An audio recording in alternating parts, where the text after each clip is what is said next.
Joining me this morning is Claire Flinders from MOJO Accounting. Claire, how are you doing? I'm good, thank you. Simon, are you? Yeah, good. Yeah, brilliant, actually. Thank you. And I see you've been joined by a friend on your virtual background there. I have, yeah. This is sort of our business mascot, if you like. I mean, we actually call him Mojo, but it's all about our business is all about joining up the dots and making everything to do with accounting and bookkeeping easy, simple, and all in one place for people. So that's what we do. We join up the dots. So yeah, we've got our friend to kind of help us visualize that. We've also got these mini ones as well that we tend to give out. I don't know if you can see it. Oh, Little mini brilliant. mojos that we tend to offer out as well if we go to conferences and stuff. So yeah, I keep that here on my desk as my Yeah, mini office fantastic. mascot. So fantastic. So MOJO Accounting, it's your own business, and obviously you're helping businesses with their accounting. When we talk about accounting, though, there's so many different levels, isn't it? There's obviously the bookkeeping side, there's the processing side, and then you've got the management accounting, and then you've got the lovely taxation side. So do you sort of want to explain where you fit in as a business in that sort of structure? Yeah, so I mean, well, really, we can provide as much or as little support as businesses need. At the very minimum, when someone is starting a business, they need to make sure that they've got good record keeping, really, and that means that they are recording all of their income that they're hopefully receiving through their new business, and also that they've got a system of recording all of their expenses, purchases, receipts. That part of it is called bookkeeping. It's an old terminology. Back in the day when you used to have big red books that you used to fill out all of your expenses and all of your sales, and basically, yeah, that's the bookkeeping part. And there's various different ways you can do that. You can still keep a manual system, so you can keep your purchases and invoices and just hand them to your accountant at the year end, or consolidate them yourself to do your tax return. Or you can have software like Xero, QuickBooks, Sage, or something like that to do the bookkeeping part for you. So and that's also part of accounting. So accounting is kind of a bit of a broad brush catch-all word, really, that encompasses everything to do with accounts, and bookkeeping is one part. When we talk about accounts is taking the information out of your bookkeeping and preparing a set of accounts. So within accounting, you've got to prepare things like a profit and loss report, which shows what profit you've earned in the business. And that is basically taking all of your sales, less your expenses, to come up with a profit. And you've also got to prepare a balance sheet. And that is something that tells you everything that you own in your business and everything that you owe to others. So you might have loans, you might owe money to HMRC. So that is your accounting. And if you're a limited company, you have to submit a set of accounts to Companies House every year. If you're only operating as a sole trader, you don't have to, but accounts is the way of working out your profit, basically, so that you know what you need to record on your tax return. So that's accounting generally, and accounting is the mechanism you use to determine your profit to then complete your tax returns. So yeah, I think that's it in a nutshell. There are lots of other things within accounting, VAT, PAYE if you've got employees, but they tend to kind of run alongside kind of everything else, really. Yeah, fantastic. And I remember from my old days of being involved with management accounting teams, and I think the debits and the credits, drive Yeah. on the left, crash on the right was what I was always taught. Yeah. So yeah, that's the way that I used to remember what used to go where and everything. But funny enough, I used to sort of liken it to my football, my amateur football career. Let's call it that. But I was deadly with my left, and I won't tell you what the C word was with my right foot. But Yeah. that's how I used to remember it as well. But no, it's absolutely brilliant to have that experience and everything. And yeah, I suppose a lot of businesses actually need to have their finger on the pulse, don't they, with their finances, because obviously that's how they can tell where they're heading and what they're doing with their the profit of the company. Well, yeah, this is it, and especially if you've got a business that you want to grow and you're starting to grow, you need to sort of, some businesses at the beginning, before they know it, they've reached the end of their first year, and they're hitting milestones, like, for example, going over the VAT threshold. So, if you're in the fortunate position where your turnover reaches £85,000 a year, all of a sudden you'll find that you need to register for VAT, or you might have passed that deadline already, not knowing about it, and you've got to kind of backdate. So it's a good idea to kind of, as you say, keep your finger on the pulse as you're going along, really, so you can keep your eye on things like that. And also just so that you can keep a check on your expenses as well, because running a business is not all about turnover and sales and what income you're getting in. It's also about how much you're spending and what's going out of the business. And a lot of businesses fail in the first few years because they're not keeping an eye on that profit line, which is the difference between the sales you've got coming in and the cost you've got going out. So yeah, it's really important to kind of keep an eye on that. Yeah, brilliant. And when you talk about people that are looking to start a business, you can actually help them settle that sort of thing up at the beginning, and actually help them, get onto zero. Is that where you can help start up businesses? Yeah, so there's a few different things we can do, really. So at the very outset, I mean, what you tend to find is that people will start off as a sole trader and then may want to move to a limited company later. So we can do, but those are the things that we can kind of discuss with a new business owner and talk about the pros and cons of each, whether it's good to be a sole trader or whether it's good to be a limited company. If they decide to set up as a sole trader, then there's a few things that you kind of have to do. So the first thing is that you need to register with HMRC as being self-employed as soon as you hit £1,000, as soon as you start to earn £1,000 income in your business. And the reason for that is that HMRC give everybody £1,000 allowance from a self-employed business. So until you've gone over that, you don't have to register. You just register online, submit it off to HMRC. There's some security checks and things like that. And then what you get back is something called your unique tax reference, otherwise known as a UTR number. And then you're on the system with HMRC. So you can either do that process yourself, or we can do that process for you. And then once you are on the system with HMRC, you will then start to receive regular reminders from them as to when you need to submit a tax return.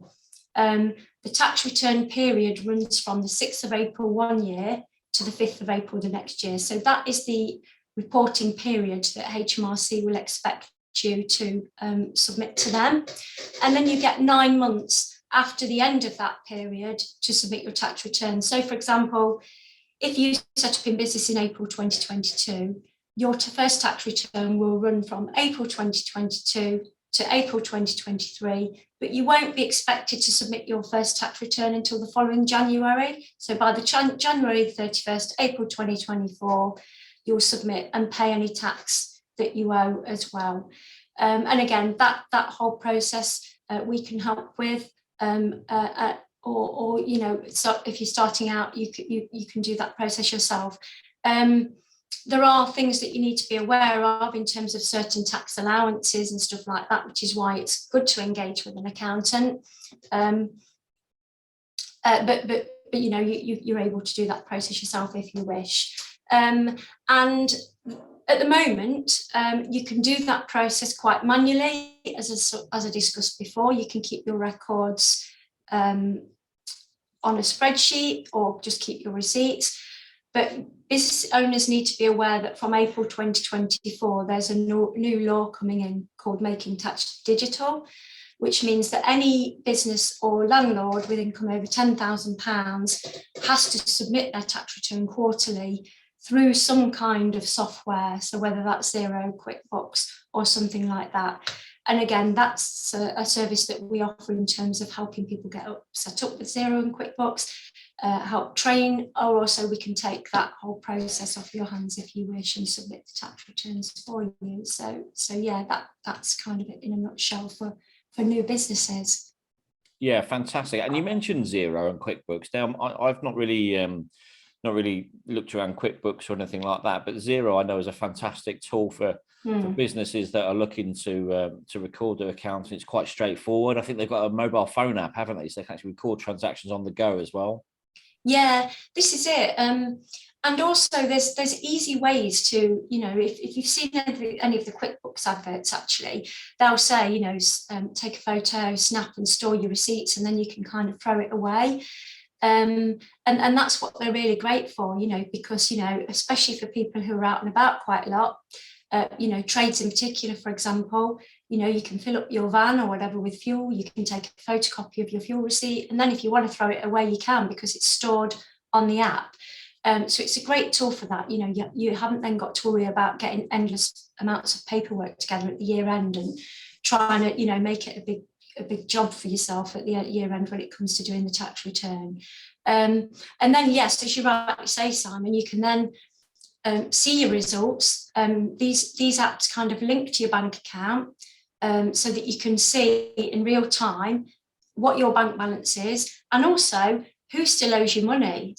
Because what these tools do is they will match your sales invoices that you raise to the bank transactions coming in through the bank.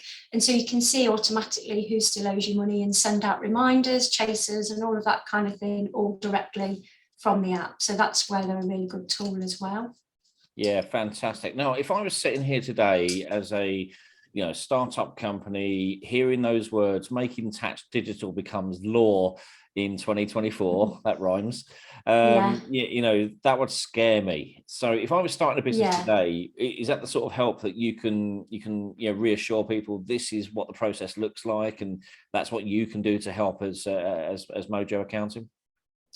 Yeah, definitely. And I think it's just about getting prepared, not leaving it until the last minute when you get to April 2024.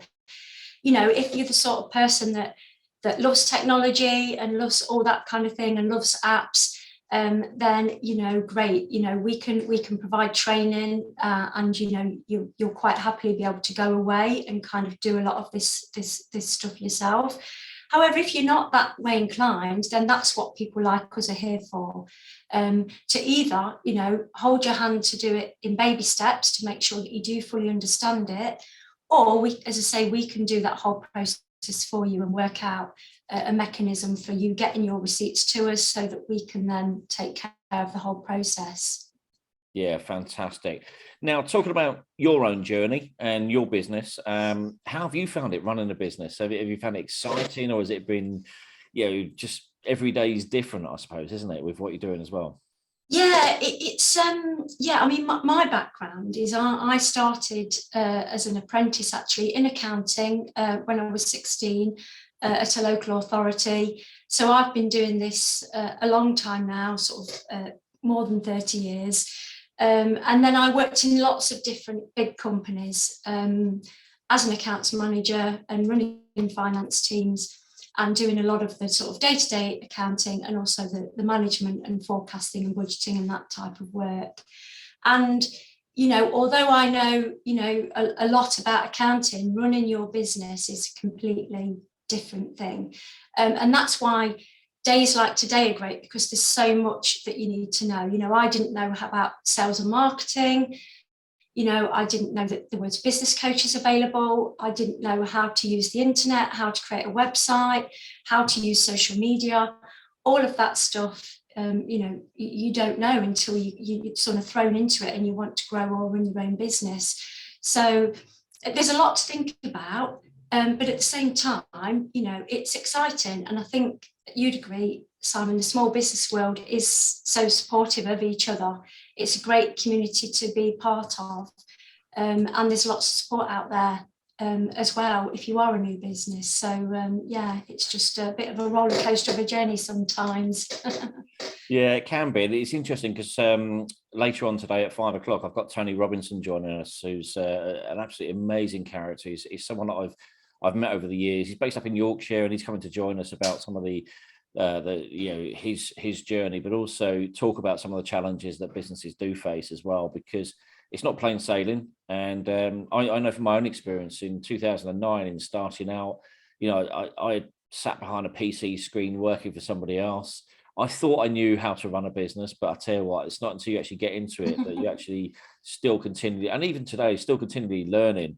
And especially if you're around the numbers sort of element and the numbers side of business, numbers are exciting, but when it comes to the actual delivery or the sales and marketing and attracting those clients and then dealing with customer service and dealing with all the challenges that come with you, it can be quite daunting. So I totally agree with what you said there. You know, it's you know, it is different, but I see it as really exciting. You know, every day I get out of bed, I Yeah. think, right, come on, let's get on with the day and let's go and see what it. And it's not about trying to get the fast car, the yacht, or the big mansion, or trying to be, you know, the best, you know, the next Lord Sugar or anything. It's literally, I think, for me, knowing that we give value to people, knowing that we're helping people move forward, we're supporting, and you mentioned the small business community. I mean, I've been a big fan of it now for 13 years. Which is why we really believe in it. And you know, the more we do, the more it helps us, the more it helps people that are involved with what we do as well. And I think it's fabulous, fantastic. I love it.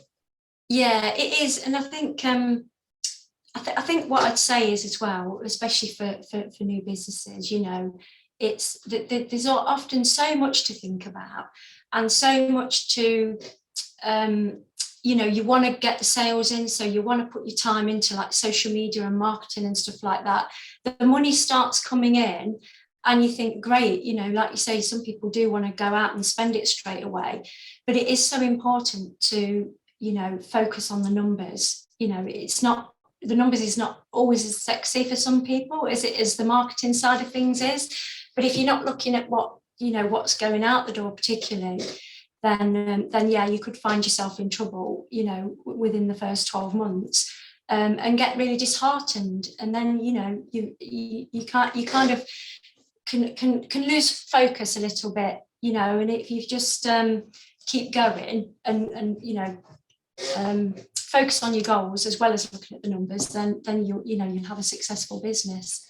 Yeah, and I'm always on about, especially on the marketing side. You know, you mentioned the numbers and the you know, money going out of a business, but you know, with the marketing side, you know, what is the real investment if you're actually being involved with an organization or with the advertising? You know, you pay out maybe I don't know, say you're paying out £1,000 a year advertising in a magazine or something. Are you actually measuring what comes back at you? Because if not, you could be just throwing money down the drain for no reason and not actually seeing the value of what that advert's actually bought in. You know, how many phone calls Yeah. come off the back of that advert. So when I talk to businesses that are obviously, you know, looking to understand, you know, what their marketing looks like and return on investment, you know, you can quite easily get lost in the razzmatazz of continually advertising the same place but actually not knowing what you're actually getting back for it. So numbers aren't Yeah. always about the profit and the sales and the profitability. It's also about, you know, measuring the actual performance as well. And is that something you can offer people as well, with looking at things like KPIs, key performance indicators, let's call them that? So Yeah, absolutely. So yeah, part of the service that we offer that is different to some accountants is that we provide more of a sort of rounded finance function service. My experience in the corporate world is, you know, they've got big finance teams that have teams and teams of people that are doing all of this stuff. You know, they're constantly measuring, they've got budgets, forecasts, as you say, key performance indicators, targets. And it's that kind of support that's not always available for small businesses. So one thing that we try to offer is like a mini finance function support, which includes those kinds of things. So we're really sort of partnering with a business to be their finance partner rather than just the year-end accountant. And so we help with all sorts of things, you know, like preparing forecasts for if they want to go for funding or loans, helping with business plans, helping to put reports together. You know, we work with other providers who can develop specific reports as well if people want that. Or if not, we work with your existing systems and build, you know, templates and things around that are easy to use. So yeah, absolutely, all of that support, you know, we can provide. yeah, brilliant. Now going back to your journey again into business, I've got to ask you, what was it like the first day you had that first phone call, that first email saying, Claire, I want to work with you, from that first ever client that you picked up? Yeah, it was exciting, but it was a bit nervous as well. I was a bit nervous as well, to be honest, because when I first sort of left the comfort, if you like, of the corporate world, this was about 8 years ago now. I did subcontract to a few other accounts firms and bookkeeping firms to obviously kind of build up my confidence and learn the ropes a little bit. And then when I actually got my first client who was contracting directly with me, it was a bit scary because like, oh gosh, this is all my responsibility now. It's, you know, it's on me. But, you know, I wanted to do a good job. And it was really exciting though at the same time. And then it's interesting, once you do get that first client, you then do a good job, they're really happy with you. It then gives you the confidence to go on and accept more, or to look for those similar types of clients. So yeah, it was really good actually. Yeah, do you still celebrate now every time you get a new client come in? I know I do. Yeah, I do. I have to admit, this is something that I've been pretty poor at in the past actually. You know, you get so busy in the day to day, especially with kind of, you know, making sure that existing clients are being serviced properly and all the rest of it. And then when you get a new client on board, we make the process really good for them, but then in celebrate it within our team. I do need to do more of that actually. Yeah. Yeah, you'd have to get a clock, or not a clock, a bell or something like that in the office. Yeah. Or, maybe Yeah. top the fridge up occasionally and you know, see what you can do to celebrate. But Yeah, well, that's listen, it. yeah, thank you ever so much for getting involved and for joining us today. There's so much going on throughout the day, and you know, it's really exciting. We're really pleased that we brought this together as well for the first time. It's something that you know, I'd love to see continue as we go forward and do it. You know, maybe I'll say 2 or 3 times a year. I don't know yet, but certainly, you know, it's great to start today and hear from people like yourself about what help you can offer startup businesses, but also your own journey. Because until you walk the walk yourself, you don't necessarily understand it. And you know, it's great to hear your journey as well so far. So keep up the Yeah, good work, Claire, and brilliant. thank you. Thanks, Simon.